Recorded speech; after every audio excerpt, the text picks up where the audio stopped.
espaço. Aleluia.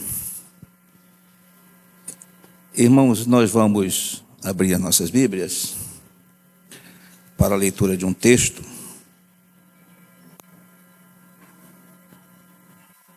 E a partir daí, falaremos do que é necessário. 1 João, capítulo 2, epístola de 1 João, capítulo 2, versículos de 3 a 6.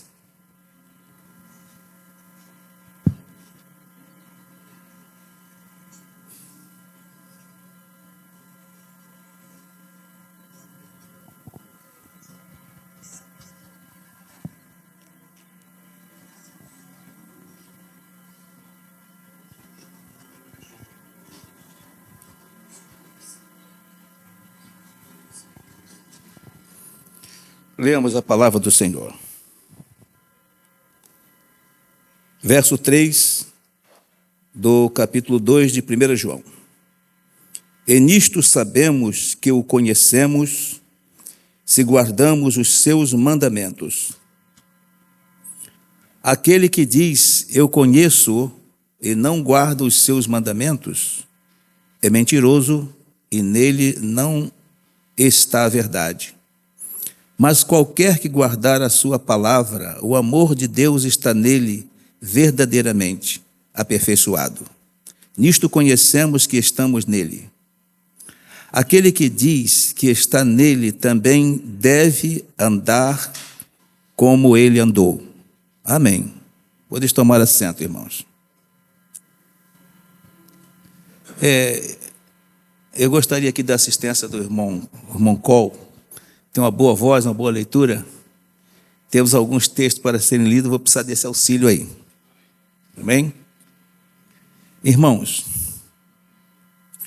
eu disse lá na Hipólito, no domingo, algo que vou repetir aqui, estou justificando, porque tem 3 pessoas que estavam lá, né? Na Hipólito.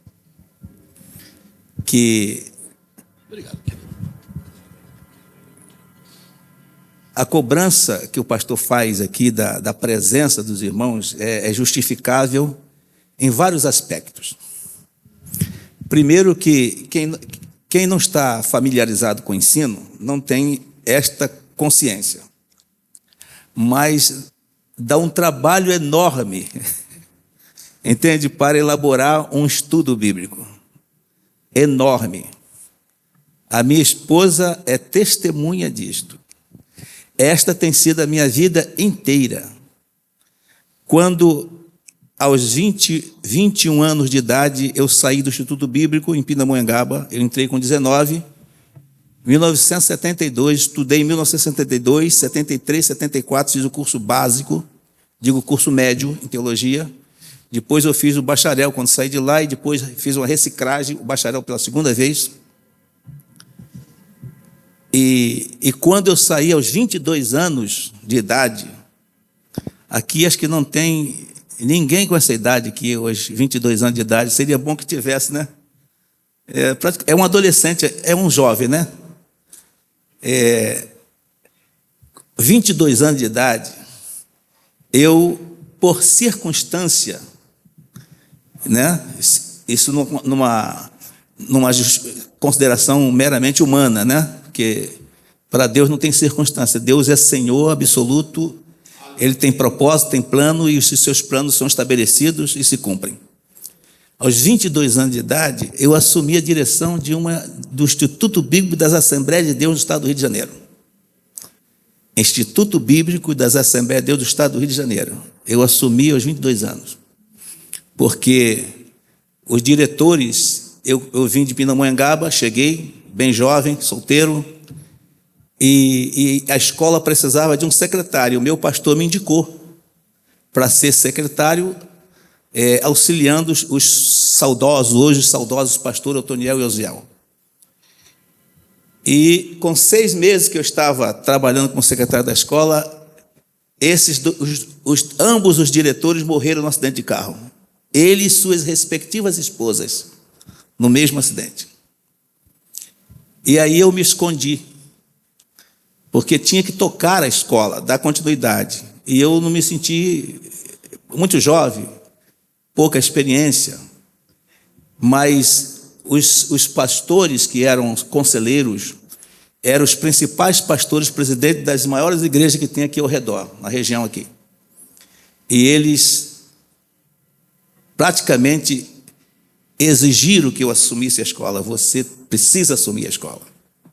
E eu fui a Pindamonhangaba, solicitei apoio do meu ex-diretor, João Colenda Lemos, e ele me indicou que eu procurasse o presidente da Casa Publicadora, também hoje saudoso pastor João Pereira de Andrade Silva, que era uma das maiores culturas da Assembleia de Deus no Brasil. Ele me deu suporte, eu assumi uma instituição de ensino teológico aos 22 anos de idade. E desde então eu me ocupo com a palavra de Deus. E é possível que eu não tenha a facilidade do pastor. Parabéns, pastor, Deus continue te abençoando ricamente. Mas você ensinar com a frequência que o pastor ensina, com conteúdo bíblico, isso dá muito trabalho. Eu não sei nem como o pastor administra a vida familiar, pessoal, financeira e outros compromissos, porque, para mim, é sempre um sacrifício muito grande. Entende? Porque a Bíblia, ela não está em ordem cronológica. O estudo precisa ser, qualquer estudo que você formula na Bíblia tem que ser sistematizado, né? Então, quando eu dava aula no Instituto Bíblico, você pega um livro já, teologia sistemática. O estudo já está sistematizado, mas quando você pega a Bíblia aqui, você tem que sistematizar, entende? Eu costumo dizer que para quem prega e que ensina, tem 3 S muito importantes, que é sistematizar, sintetizar e simplificar. 3 S importantes para quem prega e ensina, que é muito conteúdo, especialmente histórico, e você tem que condensar e tornar uma mensagem compreensível e convincente em 30 minutos para convencer um pecador para ele tomar uma decisão para a eternidade. É um desafio muito grande. E isso não é compreendido e às vezes não é valorizado, esse esforço que quem ensina faz. Minha esposa é testemunha, entendido? E ela diz, Hélio, você estuda tanto tempo, você pesquisa, você tem tanto material, e todas as vezes que eu vou pregar, eu vou ensinar, é como se eu fosse fazer a primeira vez. Ela sabe disso. Um estudo que eu dou 10 vezes, se me convidar para dar o mesmo estudo, eu passo 2, 3 dias revisando, meditando e buscando, às vezes, nova inspiração naquele texto. A minha vida tem sido assim. E é um sacrifício. Não é fácil, eu estou sendo simplesmente honesto com os irmãos. E nem sempre ser valorizado. Mas existe um outro detalhe que eu quero chamar a vossa atenção. Em outra oportunidade eu falarei com mais detalhes sobre isso. É muito importante, porque existem ensinos que são informativos e existem ensinos que são formativos. O ensino que o pastor ministra aqui, de doutrina, é ensino formativo, que molda o caráter do cristão, a personalidade, dá a ele as bases de sustentação, promove a maturidade, o crescimento, o desenvolvimento e o torna capaz de ser produtivo. É muito interessante, mas nem todas as pessoas compreendem isso. Sabe qual é o grande desafio? Que apesar de todo esse esforço que nós fazemos, quando você para ouvir atentamente a ministração da palavra, a capacidade que você tem de retenção é apenas 10%, pastor. 10%. E às vezes é por isso que alguns pregadores, instintivamente, eles insistem em dizer, esteja atento, você está me entendendo, você está ouvindo, porque você sai daqui e o que você tem a capacidade de reter é apenas 10%. Né? E eu tenho essa preocupação. Sabe qual é a minha maior preocupação? Não é levar 1 mês, 2 meses pesquisando um assunto, um tema. A minha maior preocupação é torná-lo compreensível ao meu público. Entende? E ressaltar o aspecto prático, aquilo que você pode colocar em prática na sua vida, senão tudo que a gente faz se perde. Eu não sou historiador, né? Eu não sou historiador, mas eu tenho essa preocupação, a maior preocupação. Depois que eu elaboro o estudo, aí eu vou pensar como que eu vou apresentar esse estudo, como que eu vou introduzir esse estudo. E com esta consciência, a gente procura ser mais preciso possível, né? Deus vai trabalhar as mentes e os corações para que as pessoas valorizem. Sabe por causa de quê? Porque Jesus mandou fazer discípulos. Entende? Então, o ensino que nós ministramos aqui no púlpito é muito importante que o torne um seguidor de Jesus, com capacidade de produzir as mesmas obras que ele produziu. Sabe o que vai capacitar você isso? A palavra de Deus, através da qual o Espírito Santo trabalha a sua mente e seu coração e capacita e habilita você. Entende? A sua fé é estimulada, você alcança o milagre. Eu já vi pessoas, eu já testemunhei a cura de pessoas que estava simplesmente presente ouvindo um estudo e de repente eu não me programei para a introdução que estou dando, mas há bastante tempo atrás fui pregar numa pequena igreja no estado de Santa Catarina. E como eu era do Rio de Janeiro, e o Rio de Janeiro é muito famoso, muito avivamento e consagrações e vigília em montes, é muito famoso o Rio de Janeiro para outros estados. E algumas décadas atrás era mais famoso ainda nesse aspecto. E quando eu cheguei lá, o pastor da congregação ficou muito feliz. Irmãos, nós temos aqui um irmão do Rio de Janeiro, né? De irmão, esteja bem atento à pregação, e depois que ele pregar, ele vai orar para Jesus curar e Jesus renovar. Deus vai fazer uma obra através do irmão Renê. Aí eu me senti tão pequeno diante daquele desafio, porque criou uma expectativa na igreja, né? E aí eu usei a palavra do Senhor de Isaías, eu disse, se você crer na palavra, receba o teu milagre agora. Aí eu citei Isaías, ele levou sobre si as nossas dores e as nossas doenças. O castigo que nos traz a paz estava sobre eles, pelas suas pisaduras fomos sarados. Quando eu proferi esta palavra, uma irmã do primeiro grupo, ela deu um grito, estou curada, e saltou no banco. Aí o poder de Deus caiu na igreja, só pelo poder da palavra. Ela creu, esta palavra foi ao seu coração, e ela sentiu o milagre. Não precisei orar nem nada, nem preguei, eu só li a palavra. Então, veja o que Deus pode fazer quando nós damos a devida atenção à palavra do Senhor. O Espírito trabalha por meio da palavra. Aleluia. Pela palavra do Senhor foram feitos os céus e todos os seus exércitos se formaram pelo Espírito da sua boca. Salmo 33, verso 6. Então, a palavra de Deus é mais poderosa do que muitas das vezes nós consideramos. E você está atento aí, e você está recebendo apenas o dízimo 10%. Mas se você for para casa e mastigar, como o pastor recomenda que você ouça o que está gravado em casa, né? Os ensinos que eu me disse que são gravados também, mas eu tenho o cuidado de transformá-los todos eles, se os irmãos quiserem. Eu tenho todos eles sistematicamente elaborados em apostila. Todos os estudos que eu dou aqui são apostilados. Eu sou autor de mais de 50 apostilas. E eu tenho esse cuidado de elaborar didaticamente o estudo, e eu tenho todas as apostilas dos estudos que eu dou. Por que é importante isso? É importante porque você pode usar este conteúdo, né, para reflexões, você pode revisar, você pode usar essas informações para ministrar a escola dominical, pregar nas oportunidades que você tiver que pregar, usar essas informações. Nós não nascemos sabendo, não, tudo que nós compartilhamos aqui, coisas que nós aprendemos com outras pessoas, através de leitura de hinos, de meditação, de reflexão e de inspiração divina, né? Então, você pode tirar proveito de tudo isso. Então, não sejamos apenas ouvintes esquecidos, mas praticantes. Valorize este momento e a sua oportunidade. Então, como eu disse na Rua Hipólito, existe um recurso da homilética que ajuda a fixar na mente das pessoas os 10% que nós retemos quando ouvimos. Existe um recurso na homilética chamado ilustração, né? Ilustração é uma história que pode ser real ou imaginária, pode ser uma experiência que é inserida na pregação, né, para esclarecer a compreensão das pessoas e fixar, entende, a mensagem. Então, vou contar uma história simples, talvez seja até engraçada, para essa introdução aqui. Eu trabalhei numa cruzada, uma cruzada que foi famosa aqui no Brasil.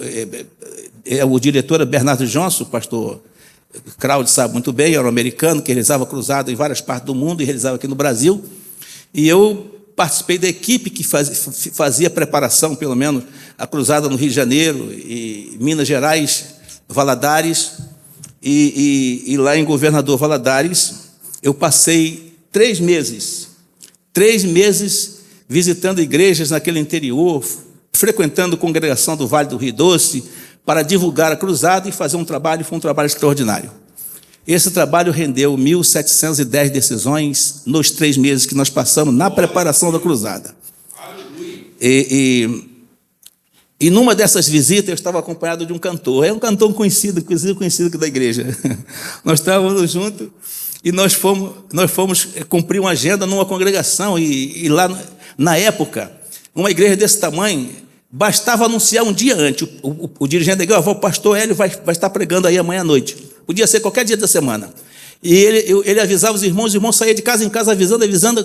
Quando chegava no dia seguinte, à noite, a igreja estava abarrotada, que às vezes não cabia de pessoal. E vinha pessoa do bairro, vinha crente de todo lado, enchia qualquer igreja lá no interior. E um daqueles cultos fervorosos, me parece que foi... Ai, meu Deus, esqueci. Eu sei qual é a cidade, mas... uma das cidades importantes de Minas, antes do governador Valadares, me esqueci agora. E eu estava pregando na igreja bem lotada, preguei a palavra e foi um momento de ação poderosa de Deus.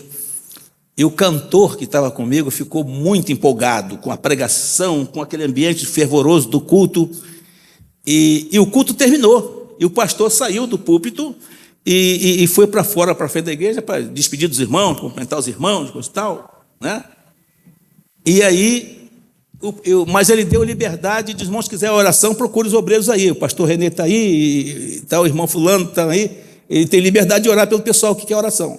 E o pastor foi lá para fora atender as pessoas e despedir. O pessoal está saindo, a igreja estava quase toda lá de fora.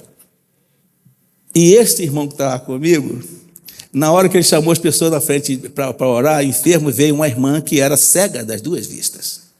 Era cega. E é prudente, quando você ora por uma pessoa que é cega, e você percebe que Deus fez um milagre, é prudente que você faça um teste, né? A avaliação, ver se está curada mesmo, para depois tornar público, né? E assim, se uma pessoa, um paralítico foi curado, você faça um teste, ver se ele está curado mesmo, para depois tornar público. Mas, imprudentemente, na empolgação, esse meu companheiro, que era um cantor, ele chamou essa irmã à frente, a irmã cega, e ele orou por ela, e queria testar, ver se ela foi curada. Aí ele pegou a mão dela, segurou a mão dela e perguntou a ela assim: quantos dedos tem aqui na sua mão? Ela disse: 5. Aí, milagre, milagre, milagre. E anunciou, correu lá fora, chamou o pastor: pastor, Deus curou uma cega aqui agora. E o pastor botou todo mundo para dentro de novo, pastor. Aí quando o pastor foi fazer o teste, aí aquilo se transformou depois, foi o riso, até quase o dia de manhã. Porque não precisava ter sido curada para saber quantos dedos a irmã tinha na mão, né? Aí ele, na inexperiência, fez isso. Quantos dedos tem aqui na sua mão? A irmã disse: 5. Mas ela continuou cega. Você não vai esquecer da mensagem que eu vou trazer hoje por causa dessa história aqui, né? Eu quero que você estenda a sua mão esquerda. Aí eu vou perguntar a você: quantos dedos tem na sua mão? Responda para mim. Sim. Amém. Não precisou de um milagre para você saber quantos dedos tem na sua mão, não é verdade? Muito bem. Então, eu quero que você conte em cada um dos seus dedos. Diga assim: o tema da mensagem que eu vou trazer são 5 fatores de sucesso da vida cristã. 5. Entende? 5. Representa os 5 dedos da sua mão. Então, não esqueça disso. É um método que eu estou usando para você não esquecer a mensagem. Amém? Então, 5 fatores do sucesso da vida cristã. Número 1, um dedinho aqui.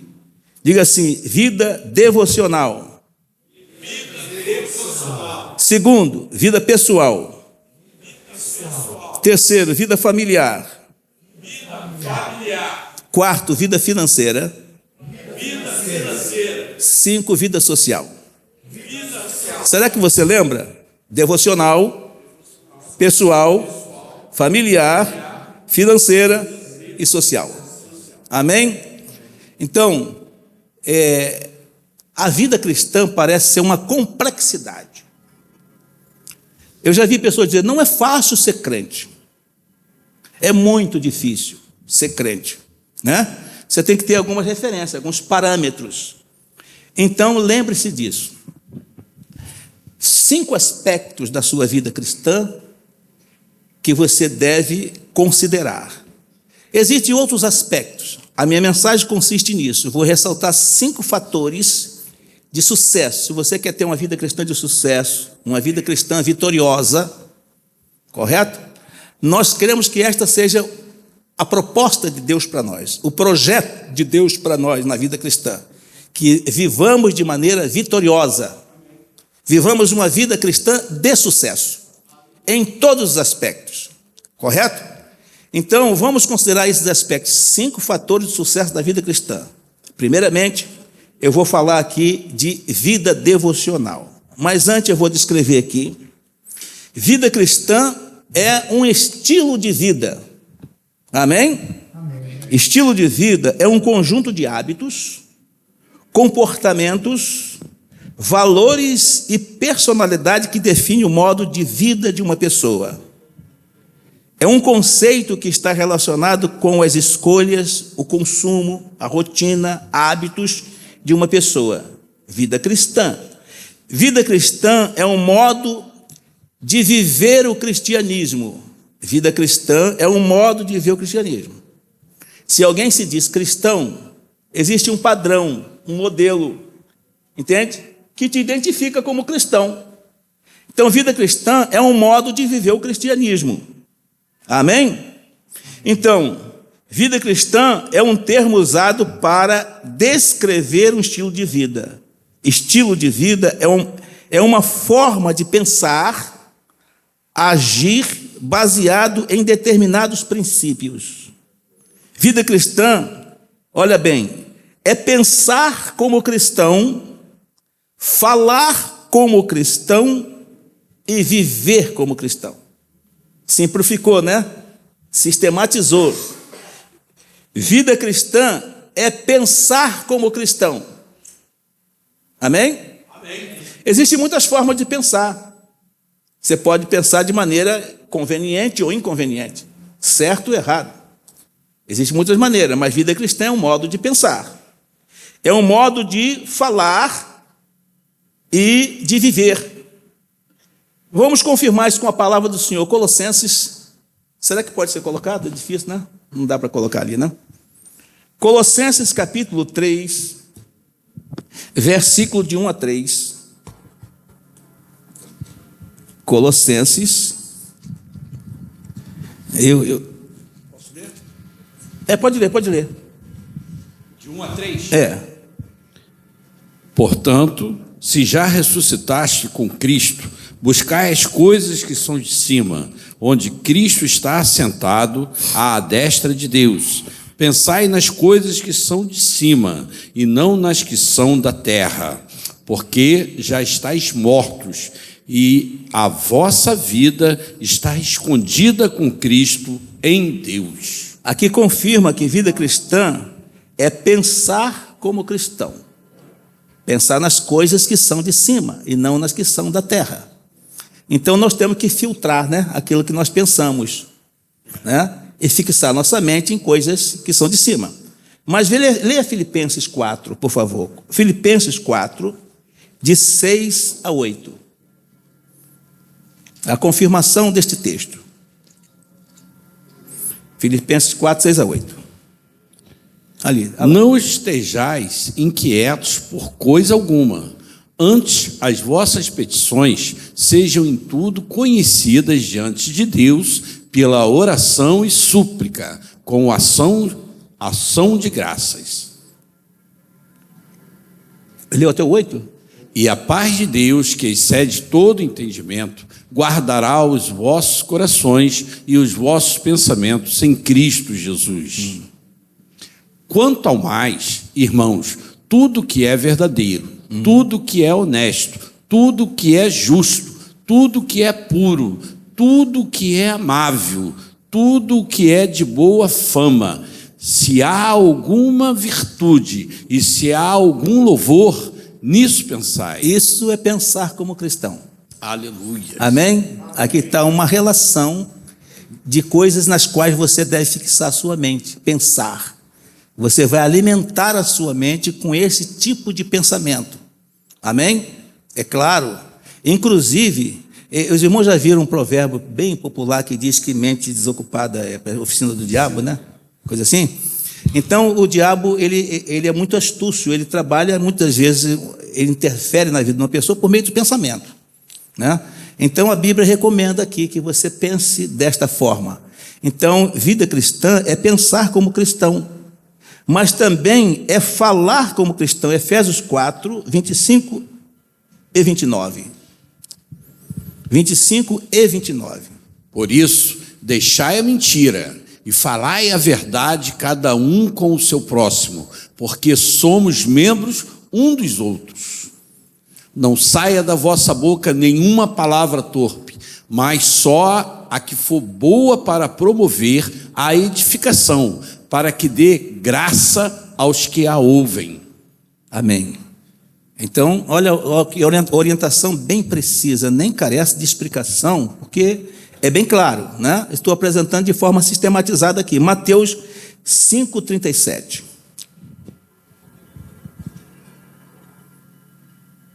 Seja, porém, o vosso falar sim, sim, não, não, porque o que passa disto é procedente do mal. Então, aí está a forma de pensar como cristão. Por quê?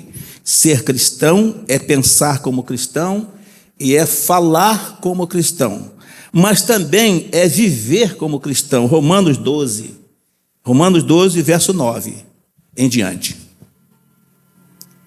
Vai passando o texto aí, o nosso leitor oficial. O amor seja não fingido, aborrecei o mal e apegai-vos ao bem. Amai-vos cordialmente uns aos outros com amor fraternal, preferindo-vos em honra uns aos outros. Não sejais vagarosos no cuidado, sede fervorosos no espírito, servindo ao Senhor. Alegrai-vos na esperança, sede pacientes na tribulação, perseverai na oração. Comunicai com os santos nas suas necessidades, segui a hospitalidade. Abençoai aos que vos perseguem, abençoai e não amaldiçoeis. Alegrai-vos com os que se alegram e chorai com os que choram.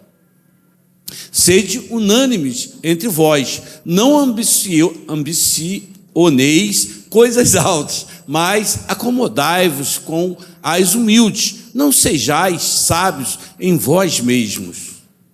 A ninguém torneis mal por mal. Procurai as coisas honestas perante todos os homens. Se for possível, quanto estiver em vós, tende paz com todos os homens. Amém. Aí está, irmãos, como viver como cristão. Viver como cristão, aí está uma lista de ensinamentos. Agora é preciso, né, reunir isso e colocar em prática, né? Faz um roteiro, né? Em que podemos melhorar em cada um desses aspectos aí, né? E melhorar o nosso desempenho, né? Afirmando cada vez mais a nossa posição de um verdadeiro e autêntico cristão. Muito bem. Muitos querem as promessas de Jesus, sua herança, suas bênçãos, mas não estão dispostos a viver segundo os princípios que ele ensinou. Então, nós temos aqui 1 João, o texto que foi lido no início, 1 João, capítulo 2, versículo de 3 a 5. Pode ler novamente. 3 a 5. 1 João 2, verso 3 a 5. A 6. 3 a 6. E nisto sabemos que o conhecemos, se guardamos os seus mandamentos. Aquele que diz, eu conheço, e não guarda os seus mandamentos, é mentiroso, e nele não está a verdade. Mas qualquer que guarda a sua palavra, o amor de Deus está nele, verdadeiramente aperfeiçoado. Nisto conhecemos que estamos nele. 6. Aquele que diz que está nele, também deve andar como ele andou. Ser cristão é estar amplamente identificado com Cristo. Amém? Ser cristão significa ser um seguidor dos ensinos, dos exemplos de Cristo, um praticante das suas obras. Isto significa ser cristão. Então, todo o esforço da vida cristã deve se concentrar, entende, nesta aproximação, cada vez mais nessa identificação com a pessoa de Cristo. Este é o objetivo da igreja, da vida cristã, cada vez mais próximo, cada vez mais identificado, cada vez mais autêntico. Amém? Muito bem. Primeiro fator de sucesso da vida cristã, já identificamos o que é ser cristão. Vou repetir: ser cristão é viver. Vida cristã é pensar como cristão, falar como cristão e viver como cristão. Então, a vida cristã não é algo filosófico, teórico, histórico, né? É prático. Amém? Muito bem. Então, o primeiro fator de sucesso desta vida cristã, que é um estilo de vida que nós adotamos, primeiro fator de sucesso é, quem é que lembra? Vida devocional. Para se manter uma vida espiritual saudável, é necessário estar comprometido com uma relação devocional e permanente com Deus, através da devoção que alimentamos a fé e cultivamos nossa comunhão com Deus. Significado de devoção a devoção é retratada no seu significado com as palavras do seguinte texto, 1 Timóteo capítulo 4, versículo 15 e 16. Medita estas coisas, ocupa-te nelas, para que o teu aproveitamento... Já está, este é o texto, 1 Timóteo? Não, ok. Medita estas coisas, ocupa-te nelas, para o teu aproveitamento seja manifesto a todos. Tem cuidado de ti mesmo e da doutrina, persevera nestas coisas, porque fazendo isto te salvarás tanto a ti mesmo como aos que te ouvem. Amém? Vida devocional. Vida devocional, digo, a devoção pessoal é uma característica do autêntico cristão, do cristão genuíno.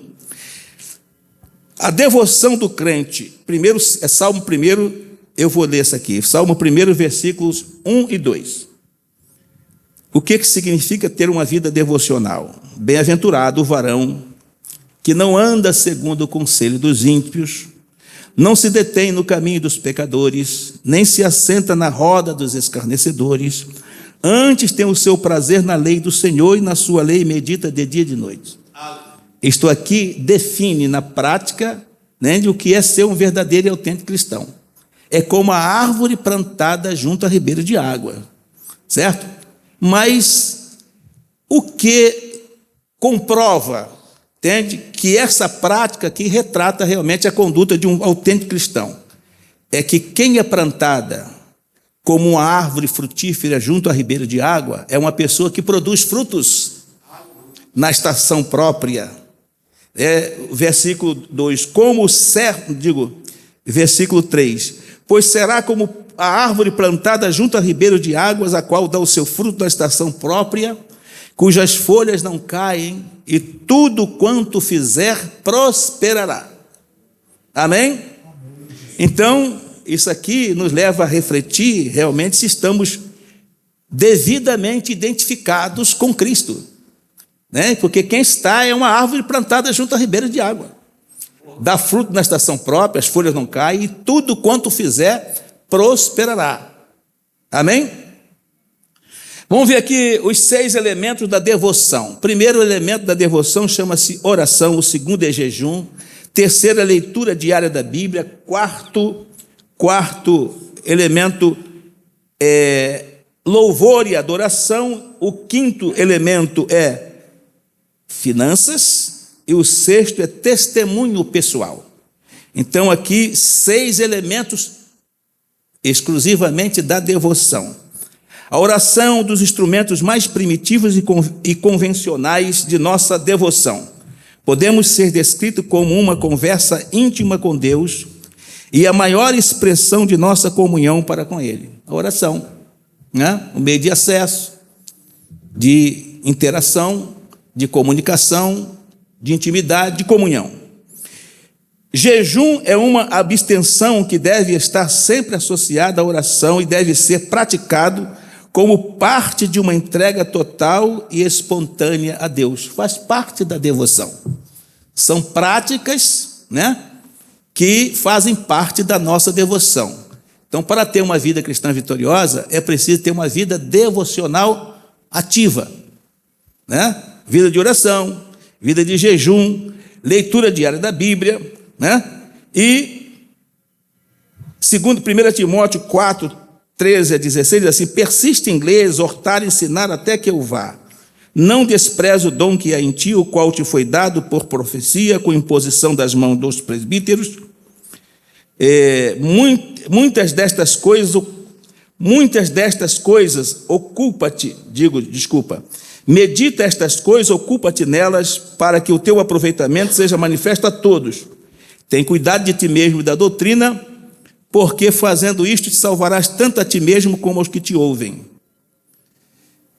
Ser cristão, vida devocional, é também uma vida de louvor e de adoração. Esse louvor e adoração pode ser individual, inclusive é uma prática que deve ser desenvolvida, aprimorada no âmbito da individualidade. É você com Deus, na sua casa, né? E até mesmo no templo. Quando você chega no templo, quando o tempo que eu dirigi a igreja, eu tinha uma maneira de introduzir o culto. Eu sempre dava uma ênfase à entrega pessoal, à dedicação do seu culto particular, né? O seu culto. Porque nós podemos estar ao lado de um adorador e não estamos adorando. Então, quando você chega na casa de Deus, por exemplo, você já entra com essa atitude de adoração. Você prostra o dinheiro, é teu momento de comunhão com Deus. É teu momento de entrega, é teu momento de dedicação. Você está trazendo o melhor de si, a sua oferta, a sua devoção. Então, inicie, né? Introduza-se com louvor, com adoração, com exaltação ao Senhor, né? E não depende, às vezes, disso ser dirigido por alguém, né? É um compromisso individual. É a sua intimidade com Deus. É a sua identificação com Cristo. Então, isso deve ser feito individualmente, mas também coletivamente.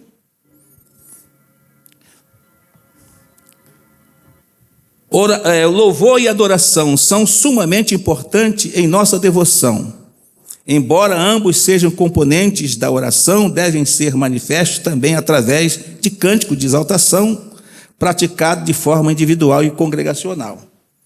A contribuição financeira em forma de dízimo e de ofertas alçadas faz parte também da nossa devoção. Faz parte do seu culto. Amém? Você, como autêntico cristão, né? Então, esta é a maneira de você manter a sua relação com Deus, a sua devoção pessoal com Deus, sua contribuição na obra de Deus faz parte disto. Amém? Então, inclusive, deve ser feito de forma muito espontânea. É uma identidade sua como cristão. Ser devoto, né, a Cristo. É a sua devoção, faz parte da sua devoção. Isso nunca deveria ser necessário uma exigência, né? Uma exigência. A adoração é um ato espontâneo. E deve ser feito com alegria, com satisfação. Você está desfrutando da presença do Senhor, né? De quando nós damos o melhor de nós, Deus nos retribui com o melhor de si. Amém? E muitas vezes nesse momento de louvor, de adoração, de devoção, que nós recebemos aquilo que precisamos receber, né? Cura, libertação, bênção em várias áreas da nossa vida, canalizamos bênção para a nossa família. né? E canalizamos bênção para a nossa igreja. Amém. Né? Porque o plano de Deus vai sempre além de nós. Nós somos abençoados para sermos abençoadores. Então, é importante que cada crente seja uma bênção, viva uma vida cristã vitoriosa, porque nestas condições ele se torna um instrumento de edificação, um instrumento de Deus, e todos nós desfrutamos, porque somos membros de um só corpo. Amém? Então, todos nós desfrutamos. A sua vitória é a minha vitória. Minha vitória é a sua vitória. Minhas lutas são as tuas lutas. Sua luta são as nossas lutas. Mas a minha vitória é a sua vitória. A sua vitória é a minha vitória. Aleluia. A contribuição financeira em forma de dízimo e de ofertas alçadas faz parte também de nossa devoção a Deus. Devemos contribuir espontaneamente com alegria, porque Deus ama o que dá com alegria, e não com tristeza e por obrigação. Nosso testemunho pessoal constitui um componente distinto de nossa devoção. Não nos referimos àquele testemunho no qual verbalmente compartilhamos a alguém a nossa experiência. Nos referimos ao nosso exemplo de vida, em casa, no trabalho, na escola e onde quer que estejamos. Faz parte do seu testemunho pessoal. Faz parte da sua devoção. Amém? Lembra do Salmo 1 que nós lemos aqui? Segundo fator de sucesso. Toda vez que você olhar para os 5 dedos da sua mão, tu vai lembrar. Primeiro fator de sucesso é a devoção. O segundo é vida pessoal. A realização pessoal é sumamente importante para o equilíbrio e sucesso da vida cristã. A realização pessoal. Amém? Nós estamos aqui no coletivo, mas todos nós temos a nossa individualidade, até no contexto do casamento. É 2 numa só carne, mas há uma individualidade, né? É 2 pessoas unidas num só propósito, né? Mas são 2 pessoas distintas, são 2 personalidades. Inclusive, essa união é um milagre, né? É um milagre, esta união. E para ser mantida, né, ao longo, às vezes, de décadas, né? Então, agora, o segredo de manter é se deixar orientar pelos princípios divinos, entende? Que garante a funcionalidade, que sustenta esta relação. Mas somos indivíduos. Então, vida pessoal. As 3 condições essenciais para a realização pessoal. É muito importante que você, como pessoa, seja realizada. E a sua realização ou não realização pessoal interfere na sua vida cristã. Então, se você quer ter uma vida cristã vitoriosa, você tem que considerar, primeiro, que você tem que ter uma vida de devoção a Deus, em todos os seus aspectos. Segundo, você precisa ter uma vida pessoal vitoriosa, satisfatória. Amém. Nas suas limitações, que nós somos diferentes dos outros, temos propósitos, sonhos, desejos, visão, formação, personalidade, caráter, temperamento, tudo diferenciado, mas você precisa se sentir satisfeita consigo mesmo, realizada. Amém? Então, se alguém não se sente realizado, nós vamos dar uma orientação aqui, parcial, não é algo formativo, é informativo, no contexto da igreja, mas é muito importante que você busque conscientemente se realizar como pessoa no contexto da vida cristã, se anular este contexto, amém? Primeiro, 3 condições essenciais para a realização pessoal. Primeiro, você precisa ter um projeto de vida, qualquer coisa que você faz, entende? Na expectativa de resultado a médio e longo prazo, qualquer coisa, na vida pessoal, vida familiar, vida conjugal, vida intelectual, a vida profissional, vida cristã, vida eclesiástica, qualquer área da sua vida, para você ter vitória e você ter realização, conquistar a sua realização, é preciso que você tenha um projeto.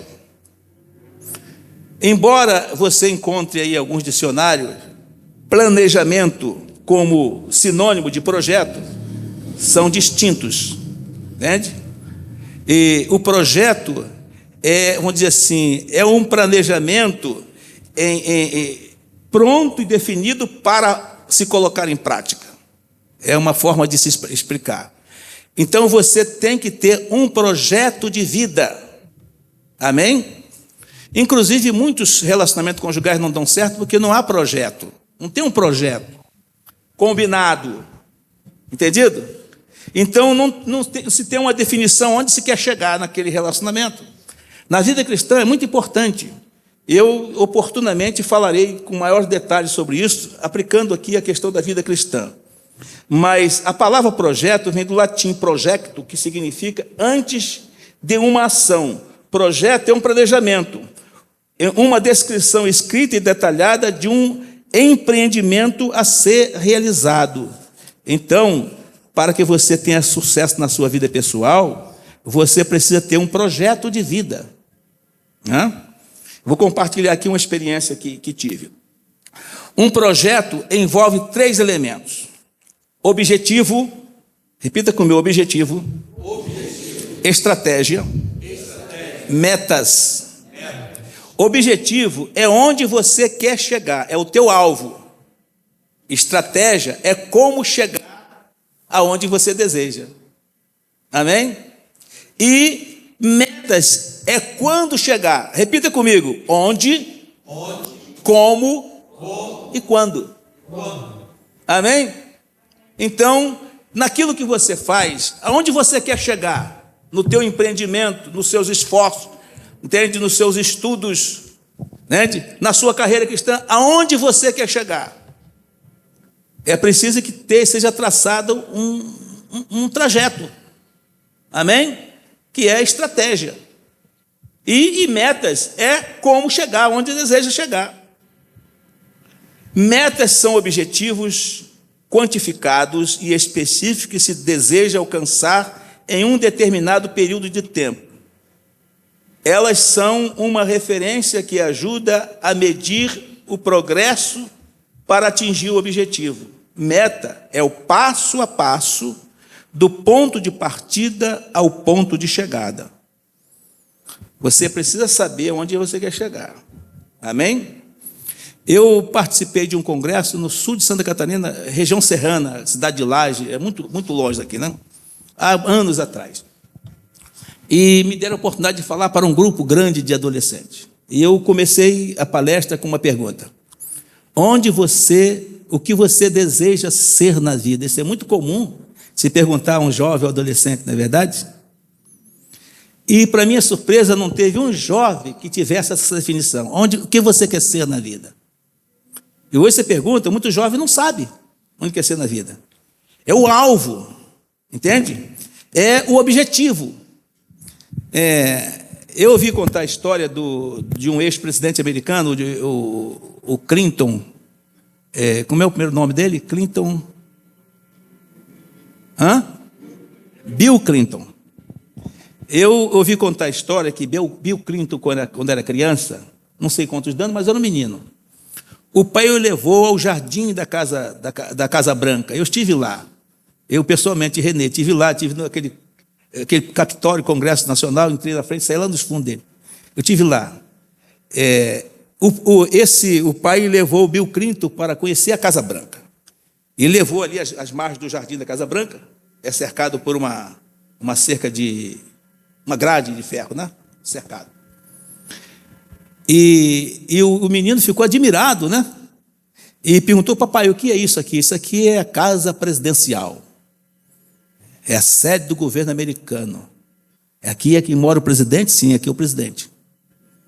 Aí ele, admirado com aquela obra ali, ele disse assim, papai, quando eu crescer, eu serei presidente dos Estados Unidos. Ele é um garoto. Está na sua biografia. E aquele menino estabeleceu um alvo, um objetivo. Cresceu, entende, com aquele sonho de ser o presidente dos Estados Unidos. E ele cresceu e tornou-se presidente dos Estados Unidos, viu, Cleiton? Morou naquela casa ali, aquela Casa Branca. Ele sonhou como criança. Certo? Isso é muito importante, muito importante. E às vezes o pai, na relação com os filhos, identificar e até motivar, estimular isso. É preciso que a criança tenha sonhos. Entende? É bem verdade que nem todos os sonhos nós conseguimos realizar na vida. Eu tive muitos sonhos que não foram realizados, mas alguns foram realizados. E eu realizei coisas com as quais nunca havia sonhado, né? Mas é preciso saber aonde se quer chegar em tudo aquilo que nós fazemos. Amém, irmãos? Onde você quer chegar? Nós temos uma carreira cristã, temos um grande desafio, temos uma missão que nos foi confiada. Não apenas a missão, mas a capacitação para realizar essa missão. E às vezes nós temos dificuldade de colocar isso em prática porque nós não temos uma definição de objetivos. Amém? E muitas pessoas que têm a definição de um objetivo, às vezes não têm a estratégia. Ele não sabe como, né? Como chegar àquele objetivo. Né? E às vezes, eu vou dar aqui um exemplo que me surgiu aqui agora. Por exemplo, eu tinha um sonho, quando mais jovem, de construir uma casa. Mas se você pensar em construir uma casa com 2 pavimentos, 2 pisos, com garagem, 3 quartos, 2 banheiros, você é capaz de desistir, se você pensar, né, aonde você quer chegar. E muitas pessoas não começam a construir porque ele pensa na casa pronta, e é difícil, entendido? Mas aí o que eu fiz? Eu tinha um desejo enorme e eu tinha uma certa frustração, eu preciso ter uma casa própria. E eu consegui o espaço para construir a casa. E eu não podia construí-la toda, não podia pagar. Mas o meu objetivo era ter uma casa, e eu queria ter uma casa com 2 pavimentos. Hoje eu tenho uma casa com 2 pavimentos. Não está totalmente terminada. Mas o que eu fiz? Estratégia. Eu comprei um caminhão de pedra. Botei no canto do quintal. Ali no BNH, alguém deve lembrar que tinha lá uma fábrica de tijolo, né? Aquele chaminé enorme, né? Eu fui lá naquela fábrica e eu comprei um caminhão fechado de tijolos. Botei lá num canto. Comprei um caminhão de areia lavada. Coloquei no canto. Quase encheu a casa, a sala de areia, que não tinha mais espaço para colocar. Comprei um caminhão de terra de embolso. Coloquei lá de fora do muro. Isso foi passando meses. Comprei a ferragem. Quando eu estava com todo o material, eu construí a obra. Enquanto tinha dinheiro, coloquei um pedreiro, mas tem muito tijolo, muitas paredes que eu mesmo levantei. Eu prestava atenção no trabalho do pedreiro, como ele fazia, como ele usava a ferramenta, depois, quando não tinha dinheiro para pagar, eu mesmo assentava. E hoje eu moro numa casa e não pago aluguel. Porque o objetivo era casa, mas você ter uma casa com 2 pavimentos, uma casa com 3 quartos, com 2 banheiros, etc. e tal, é difícil para qualquer um de nós. Entende? Mas se você definir a estratégia, é possível a todos nós. Porque ao longo de 5 anos, de 10 anos, 15 anos, 20 anos, você vai chegar lá. Todos nós temos a possibilidade. Amém? A estratégia. Agora, as metas faz por etapas. Metas são etapas. Então, todos nós podemos, se nós definirmos o sonho, definimos a estratégia, certo? E definimos as metas, qualquer um de nós podemos, entende? Alcançar grandes objetivos na vida, especialmente na vida cristã. Porque na vida cristã, entende? Não é o teu dinheiro que resolve, não é a tua experiência que resolve, entendido? Se você se aproximar de Deus, Deus capacita, Deus habilita, Deus abre porta, Deus dá vitória. E você alcança, até mesmo porque é plano, é propósito dele. E às vezes esses objetivos é o próprio Deus que estabelece na nossa vida. Amém? Deus estabelece. E as estratégias, muitas vezes, está na própria palavra, já está definida a estratégia aqui. Se você quiser viver uma vida vitoriosa, já está aqui o modelo, já está aqui. O que você deve fazer? Você tem que ter uma vida de comunhão, uma vida devocional, ativa, certo? E você tem que ter aquele compromisso, aquela responsabilidade com a sua vida pessoal, certo? E há um detalhe aqui que eu quero ressaltar. Eu tive o privilégio de embarcar, pastor, em aeronave nos 4 continentes da Terra. Na América, na Ásia, na África e na Europa. Eu tive o privilégio de embarcar nesses aeroportos internacionais de 4 continentes. E existe uma regra universal na aviação. Existe uma regra universal. Em todos os aviões no planeta que você entrar, você vai ouvir a mesma coisa. A mesma coisa. Um oficial de bordo, ou uma aeromoça, vai dizer para você,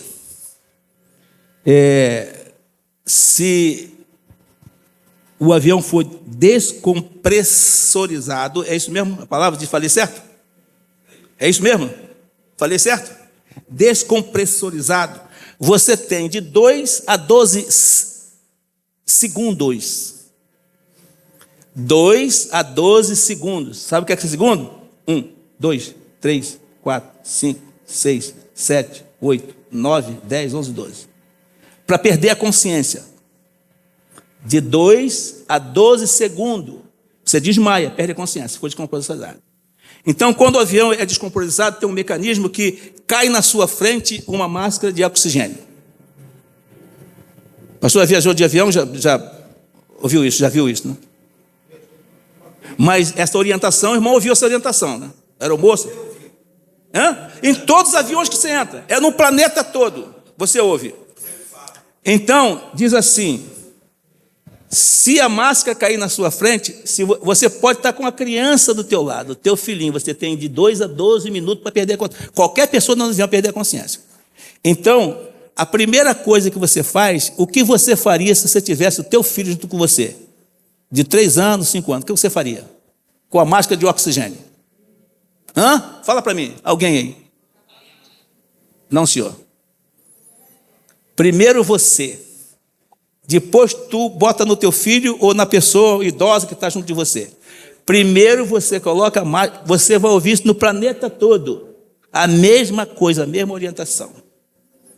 Entende? Porque você só pode salvar alguém se você estiver vivo. Você só pode ajudar alguém, entende? Se você estiver consciente. Correto? Então, depois vem outros mecanismos que existem no avião de emergência. Mas sempre pensa, é muito importante a sua realização pessoal. É muito importante, não é egoísmo, não é egocentrismo. Entende? Nós só damos aquilo que nós temos. Amém? Ou você tem por meio próprio, ou você tem de Deus, mas tem que ter para compartilhar. Então, primeiramente, você se cuide. Depois tu cuida dos outros. Entende? E nós devemos amar, né? Amar primeiro nós, depois os outros. Muito bem. Então, isso é muito importante. O cuidado pessoal, a realização pessoal. Você como pai, como chefe, como líder, você vai ser eficiente, você vai servir bem aos outros, vai ajudar, vai compartilhar, vai ter grande utilidade, mas primeiro você tem que ter o seu bem-estar, a sua segurança pessoal, a sua realização pessoal. Entendido? Talvez os irmãos já tenham ouvido história, eu já ouvi algumas histórias, é muito lamentável a história, né? Às vezes de um pastor de igreja que suicidou-se. Há pouco tempo, inclusive, algumas histórias aconteceram em algumas denominações do Brasil e fora do Brasil, inclusive nos Estados Unidos. Entende? Porque uma pessoa que colocava máscara de oxigênio nos outros, mas, entende? Perdeu a consciência. Então, a realização pessoal, ela é sumamente importante. Talvez eu não conclua, né? Já está terminando aqui, né? Muito bem. Ter alvos definidos a serem alcançados em certa ocasião, assim, já disse aqui. Ter consciência de suas reais necessidades é muito importante. Para a sua realização pessoal, você precisa ter consciência de suas reais necessidades. É necessário entendermos a diferença entre desejo e necessidade, pois são duas coisas distintas. Às vezes, desejamos algo do qual não necessitamos, e às vezes necessitamos de algo do qual não desejamos. Essas identificações são causas de inúmeros conflitos e frustrações de nossa vida. Além da importância de identificarmos nossas reais necessidades, devemos ordená-las em ordem de importância e assim definirmos o que de fato se constitui uma prioridade. Temos muitas necessidades, mas o que é mais importante? Deus não se dispõe a satisfazer nossas vaidades, mas Ele se responsabiliza em suprir nossas reais necessidades. Amém? Vaidade é aquilo que você deseja, mas não precisa, não é tão necessária, não é isso? Então, muitas vezes, nós buscamos a Deus, né? Pedimos, insistimos em coisas que não precisamos, não é uma prioridade para nós. E às vezes nos frustramos com o silêncio de Deus, não é verdade? Mas Deus não se dispõe a satisfazer nossas vaidades, mas Ele se responsabiliza em suprir nossas reais necessidades. Então, ter consciência de suas necessidades, das suas reais necessidades, entende? É uma maneira de você se realizar como pessoa, certo? Como pessoa, ter consciência de suas necessidades. Filipenses capítulo 4, versículo 19, diz assim: o meu Deus, segundo as suas riquezas, suprirá todas as nossas necessidades em glória por Cristo Jesus, nosso Senhor. Nossas necessidades. Aquilo que você não pode e é necessário. Você não pode, pelos seus esforços, você não negligencia o sacrifício, a busca, o que te compete fazer, né? Silas Malafaia costuma pregar e dizer que Deus não move uma palha para fazer aquilo que compete a nós fazer, mas Ele move os céus para fazer aquilo que compete a Ele fazer, em nosso benefício. Então, Deus não se dispõe a satisfazer nossas vaidades, mas Ele se responsabiliza em suprir as nossas reais necessidades. Então, tenha consciência de suas reais necessidades. E a tua busca deve se concentrar nisso, que as suas necessidades sejam supridas para que você tenha esse sentimento de realização pessoal. E o que é necessário e não está no seu alcance, você se coloca na dependência de Deus, porque Ele não vai frustrar você, Ele vai suprir esta necessidade. Identificar suas dificuldades e superá-las é uma maneira de se realizar pessoalmente. Além de ter consciência de sua real necessidade, identificar as suas dificuldades e superá-las, né? Às vezes fazemos vista grossa, né? Tem coisa que você pode achar que eu seja muito capaz de fazer, porque eu não demonstro que não sou capaz, mas de fato eu não sou capaz de fazer. Eu dependo de Deus naquilo que eu preciso fazer e eu não sou capaz de fazer. Todos nós possuímos algum grau de dificuldades, as quais acabam por limitar nosso desempenho na busca pela realização pessoal. Então, identifica qual é a sua dificuldade. Você tem um sonho e é legítimo esse sonho. Esse sonho retrata uma necessidade autêntica, legítima, mas você já se esforçou, fez de tudo, mas não conseguiu resultado. Então, você pode levar isto conscientemente a Deus na sua busca. No entanto, essas dificuldades, quando conscientes, podem ser enfrentadas e superadas através de novos aprendizados que acabam por nos proporcionar crescimento e maturidade. Amém? Quando você tem consciência, o seu esforço, ele se concentra naquela direção, né? Você esgota seus recursos, suas possibilidades.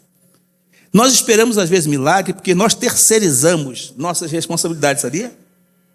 Às vezes, uma coisa simples que você pode fazer, e você, já estou orando 3 anos, você não conseguiu porque você negligenciou a sua responsabilidade. Correto? Então, quando você precisa esgotar as suas possibilidades, né? Esgotar as suas possibilidades. Tudo o quanto tiver a mão para fazer, faze-o conforme as tuas forças. Entende? Não faça apenas o básico. Concentre seus esforços no que te compete, que nos compete. Amém? A partir daí é responsabilidade de Deus. Mas esgote as suas possibilidades e, se possível, as suas reservas. Eu costumo ilustrar com aquele avivamento que houve no Monte Carmelo, né? No Monte Carmelo. Uma seca que já durava 3 anos, né? Mas quando o profeta convocou Israel e convocou também os profetas, os falsos profetas, lá para o Monte Carmelo, depois dos falsos profetas esgotar suas possibilidades e não terem resposta, porque o Deus que serviam não era o Deus verdadeiro, então o profeta que servia o verdadeiro Deus, ele não omitiu nenhuma de sua responsabilidade no oferecimento do sacrifício. Entende? Ele arrumou as pedras, arrumou as lenhas, repartiu o sacrifício sobre o altar e fez um rego em torno do altar e derramou 12 cântaros em 3 porções.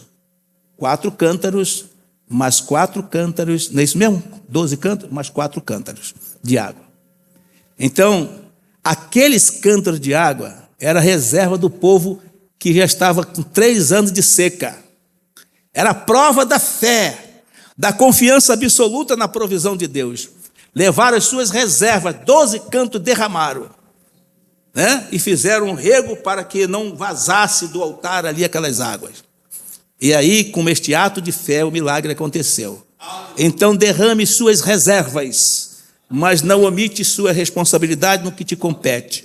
A partir daí, você vai ver a ação poderosa de Deus. Porque não negligenciamos o que nos compete fazer. Fizemos a nossa parte.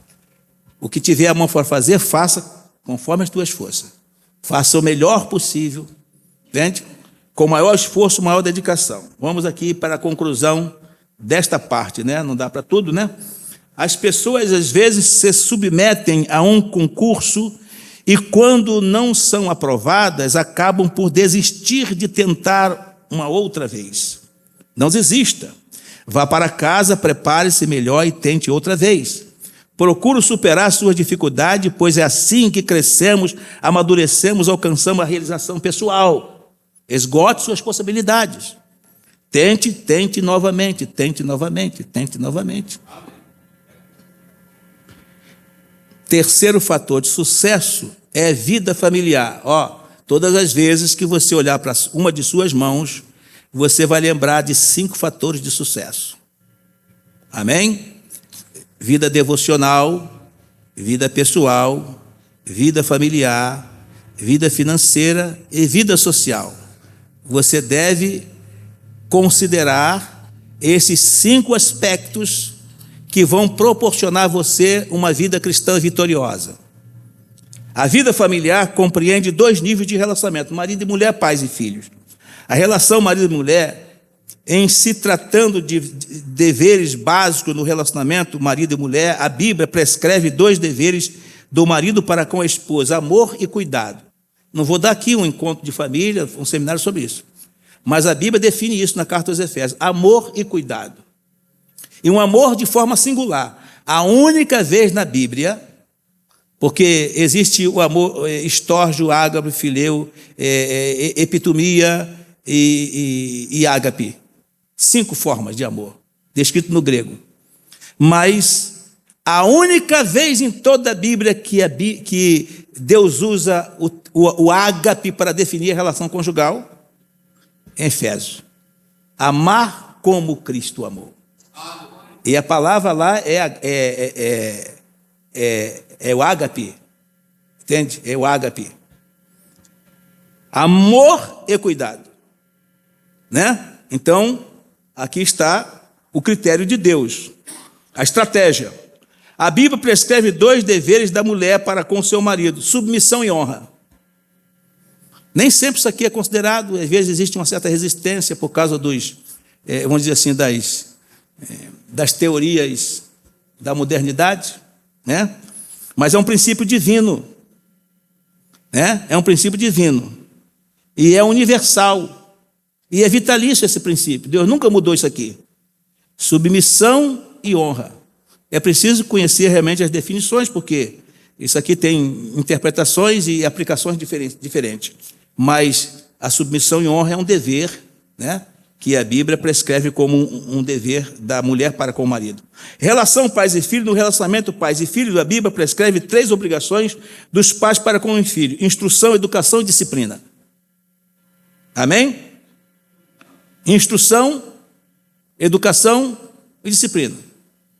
A instrução, ela vem de livros, de escolas, de mestres, de currículos estruturados. A educação vem de berço, do exemplo. Amém? E a disciplina. Entende? A disciplina. Como se educa uma criança? Diga, repete comigo. Ensinando princípios. Dando bons exemplos. Corrigindo maus comportamentos. Como se educa? Ensinando princípios, repete. Dando bons exemplos. Corrigindo maus comportamentos. Amém? A Bíblia prescreve 3 obrigações dos filhos para com os pais. Os filhos devem honrar os pais, os filhos devem obedecer os pais, e os filhos devem cuidar dos pais na velhice. Amém? Então, todos nós aqui somos filhos, a maioria de nós somos pais, né? Devemos cumprir essa estratégia estabelecida por Deus para ter uma vida familiar equilibrada e vitoriosa. É um dos fatores do sucesso. Você pode ter uma vida devocional, ter cuidado, ser zeloso na sua devoção para com Deus, certo? Você pode ter cuidado na sua vida pessoal, mas se você não cumprir os deveres familiares, se você não seguir o modelo bíblico e divino no cuidado com a sua família, você terá uma área de fragilidade na sua vida cristã.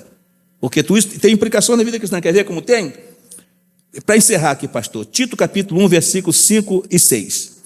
Por esta causa te deixei em Creta, para que pusesse em boa ordem as coisas que ainda restam, e de cidade em cidade estabelecesse presbíteros, como já te mandei. Aquele que for irrepreensível, marido de uma mulher, que tenha filhos fiéis, que não possam ser acusados de dissolução, nem são desobedientes. Amém? Então, aqui, modelo bíblico. Para que você tenha uma vida cristã vitoriosa, você precisa cuidar desta área da sua vida, vida familiar, da melhor maneira possível. Nenhum de nós somos perfeitos em nenhuma dessas ações, no cumprimento de nenhum desses deveres, nenhum de nós somos assim, certo? Mas devemos nos esforçar, né? Como diz o texto, procura apresentar-se a Deus aprovado. Procurar, esse esforço você não deve negligenciar. Procura apresentar a Deus aprovado, como obreiro que não tem que se envergonhar, que maneje bem a palavra da verdade. E esse esforço, procura apresentar-te, deve ser aplicado em cada uma destas áreas para garantir a sua vida cristã próspera, vitoriosa e frutífera para a glória de Deus. Faltou aqui alguns aspectos, mas nós temos a limitação do tempo. Pastor, muito obrigado. Deus abençoe a igreja.